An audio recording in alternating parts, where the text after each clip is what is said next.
South ఇండియాలోనే అతి తక్కువ ధరలకే రత్నాలందించే ఏకైక సంస్థ 6JVR. మన ఇచ్చాపురం నుంచి మొదలుకుంటే ఇచ్చాపురం చూసుకుంటే వైఎస్ఆర్సీపీకి ఇచ్చారు, బెందల్ అశోక్ గారు విజయ్ గారికి, ప్రియ విజయ్ గారికి. అలాగే మీరు పలాస తీసుకుంటే అప్పలరాజు గారికి, శిరీషమ్మకి. అలాగే తెక్కలు తీసుకుంటే దువ్వాడ శ్రీనివాస్కి, అచ్చెన్నాయుడికి. సో వీటిలో ఈ 3 నియోజకవర్గాల్లో తీసుకుంటే 2 వైఎస్ఆర్సీపీకి, 1 తెలుగుదేశానికి. ఇక్కడ మీకు ఇందులో గమనించవలసిన విషయం ఏంటంటే, నేను ఇందాక నుంచి చెప్తుంది ఏంటంటే, క్యాస్ట్ పోలరైజేషన్ మీద ఈక్వేషన్స్ ఎట్లా అన్న దగ్గర, రాజకీయాల దగ్గర వీళ్ళు చాలా ఫోకస్ చేసింది.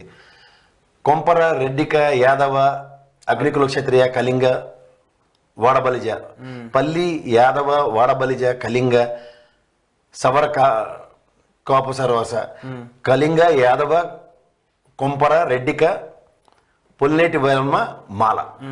ఈ నియోజకవర్గాల్లో ఎవరెవరిని ఎలా ఫోకస్ చేసుకుని వస్తుంటే, క్యాస్ట్ పరంగా సిదిరి అప్పలరాజు ఎలాంటి రోల్ ప్లే చేస్తాడు, ఇక్కడ విజయ ఎట్లా ప్లే చేస్తారు, అలాగే దువ్వాడ శ్రీనివాస్, కింజరపు అచ్చెన్నాయుడు ఈక్వేషన్స్ లో ఎవరెవరు ఎలా జస్టిఫై అవుతారు. ఇక్కడ చూసారు వెలమ సామాజిక వర్గం ఎక్కువ దగ్గర టెక్కలి డామినేషన్స్ లో టీడీపీకి వైట్ లైట్ చేస్తున్నారు. So these are all things, permutations and combinations లో క్యాస్ట్ ఈక్వేషన్స్ ని ఎట్లా ప్లే చేస్తున్నారు అన్న దాని మీద ఎక్కువ ఫోకస్ చేసిన ఈ survey. This the rarest phenomena.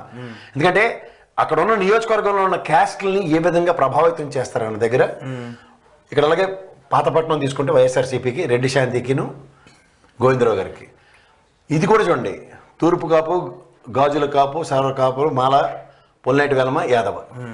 ఇక్కడ మీరు ఎవరెవరు ఏంటి అన్నది తెలుసుకోగలిగితే తర్వాత మీకు ఈక్వేషన్స్ వస్తాయి. శ్రీకాకుళంకి వస్తే ధర్మాన్ ప్రసాద్ గారు అండ్ శంకర్ గారికి, అలాగే ఆమదాల వలస టీడీపీకి తమ్మినేని సీతారాం గారికి, వీళ్ళిద్దరు.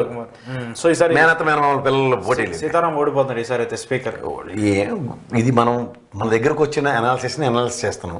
తర్వాత గుర్రం ఎగరవచ్చు. నర్సన్నపేట వైసీపీ.